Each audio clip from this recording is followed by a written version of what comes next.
اس کا راستہ بھی بتایا ہے۔ امام شافعی ابو حنیفہ رحمۃ اللہ علیہ کی مسجد میں آئے اور رفع یدین نہیں کیا۔ لوگوں نے کہا آپ تو سب سے بڑے داعی ہیں رفع یدین کے، آپ نے کیوں نہیں کیا؟ کہا اس قبر والے کے احترام میں نہیں کیا کہ یہ اسے کہتا تھا کہ یہ افضل نہیں ہے، چھوڑنا افضل ہے۔ یہ افضل کا اختلاف ہے، کوئی حلال حرام کا تھوڑا ہی ہے، جائز ناجائز کا تھوڑا ہی ہے۔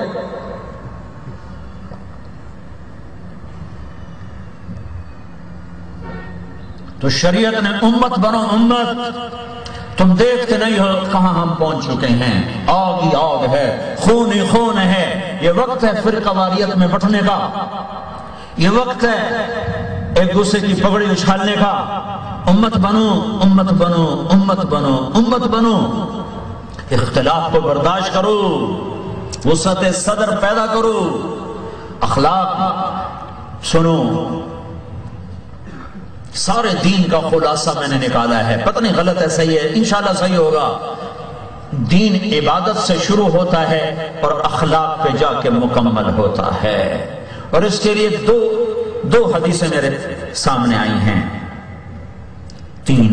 ایک میرے نبی نے کہا دنیا سے جاتے ہوئے الصلاۃ وما ملکت ایمانکم، عبادت اخلاق، اے میری امت نماز نہ چھوڑنا، اے میری امت غریبوں سے اچھا سلوک کرنا، عبادت اخلاق، عبادت سے شروع ہوتا ہے اخلاق پہ مکمل ہوتا ہے۔ بنی الاسلام علی خمس، اسلام کی بنیاد پانچ باتیں، اسلام کی بنیاد پانچ، کلمہ نماز روزہ حج زکات۔ تو بنیاد ہے، تو بنیاد تو گھر کی ہوتی ہے، اور گھر جا کے چھت پہ مکمل ہوتا ہے۔ تو میں اس کو ڈھونڈتا رہا کہ چھت کہاں سے لاؤں، چھت کہاں سے لاؤں، تو مجھے ایک حدیث ملی، تو مجھے چھت مل گئی، انما بعثت لاتمم مکارم الاخلاق، اے میری امت میں تمہارے اخلاق کو مکمل کرنے کے لیے بھیجا گیا ہوں۔ بنیا اسلام کی ابتدا، اتمم اسلام کی انتہا۔ یہ بنیاد عبادت سے بنتی ہے اور چھت اخلاق سے بنتی ہے۔ میرے بھائیو اخلاق سیکھو، ماں سے بولنا سیکھو، باپ سے بولنا سیکھو، بیوی سے محبت بھرا بولنا سیکھو۔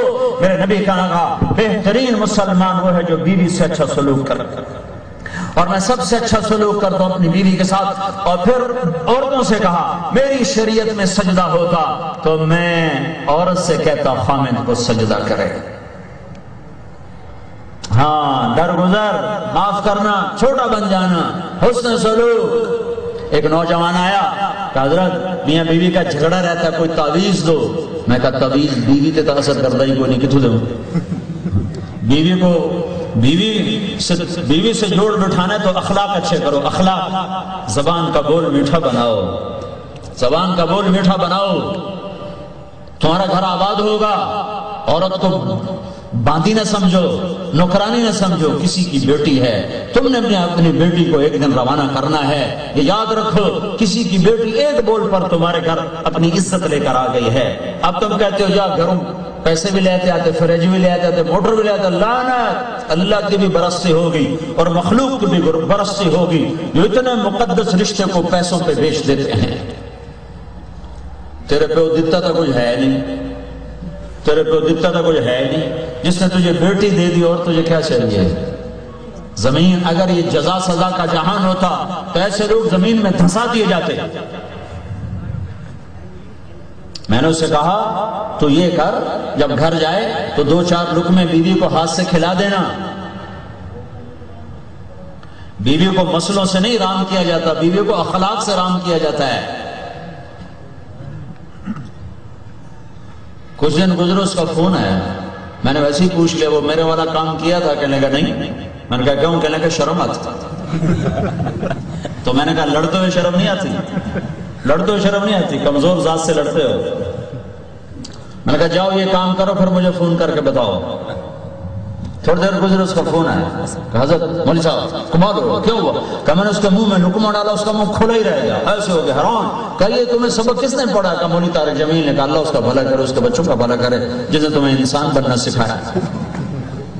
گھر آباد ہو گیا۔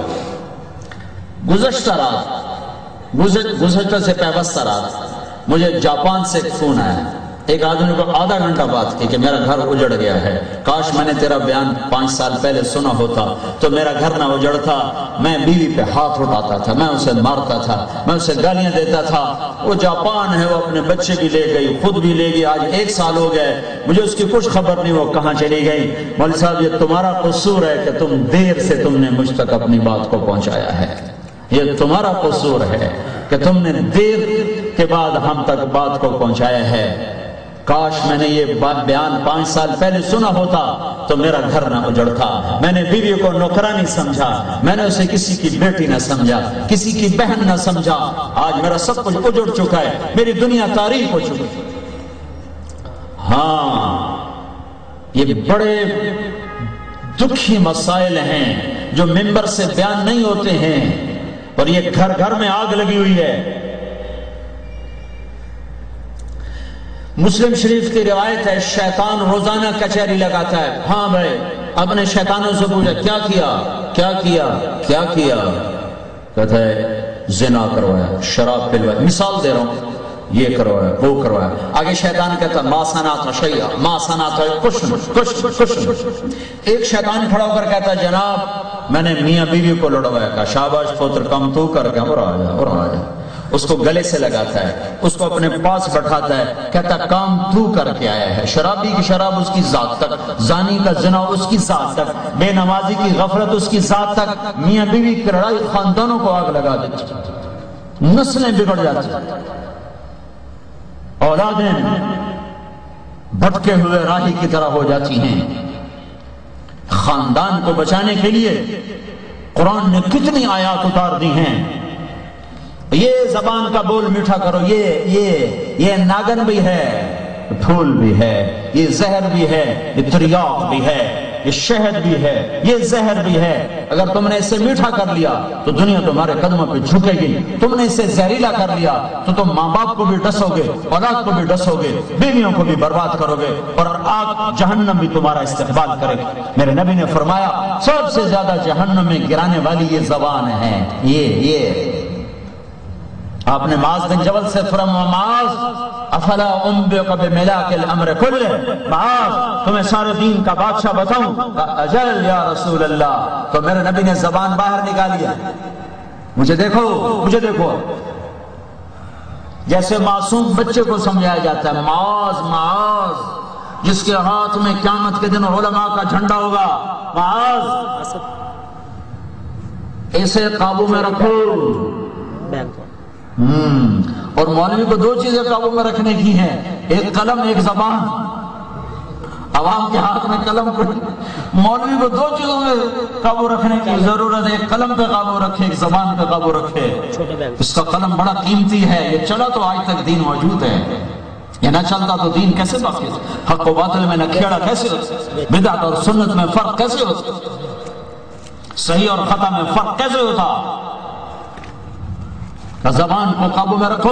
کہا یا رسول اللہ زبان کے بول پر پکڑے جائیں گے؟ کہا ما ابن جبل ثقلت کا امو کا ابن جبل، ابن جبل میں تو تمہیں بڑا سمجھدار سمجھتا تھا، یہ کیا کہہ رہے ہو؟ تمہیں خبر ہے وَهَلْ يَكُبُّ النَّاسَ فِي نَارِ جَهَنَّمْ إِلَّا حَصَائِدُ أَلْسَنَتِهِمْ، تمہیں خبر ہے سب سے زیادہ جہنم میں گرانے والی زبان ہوگی، زبان۔ یہ دین آج محفوظ ہے، میرے رب کی قسم، ایک ایک شے اس کے پیچھے ایک سلسلہ ہے، سلسلہ، اور میں ساری دنیا پھرا ہوں، 6 بر اعظم، اور ایک دفعہ نہیں، میں بار بار پھرا ہوں۔ میں تمہیں اللہ کی قسم کھا کے کہتا ہوں، میں اپنے علم کی کہہ سکتا تھا، میرا قسم ٹھیک ہے، میرے علم کے آگے کوئی چیز ہو تو وہ تو میں اس کا مکلف ہی نہیں ہوں۔ جو میری آنکھوں نے دیکھا، جو میری آنکھوں نے دیکھا، اس دیکھے کے مطابق میں تمہیں اللہ کی قسم کھا کے کہہ رہا ہوں، اس بر صغیر میں جو پچھلی صدی میں علماء کا قافلہ گزرا ہے اور جو موجود ہیں، ان جیسا پوری دنیا میں کوئی نہیں ہے۔ یہ اتنی تھوڑی تنخواہوں پہ پڑھاتے ہیں کہ ان کو صرف نزلہ زکام ہو جائے تو اپنی تنخواہ میں دوائی نہیں لے سکتے۔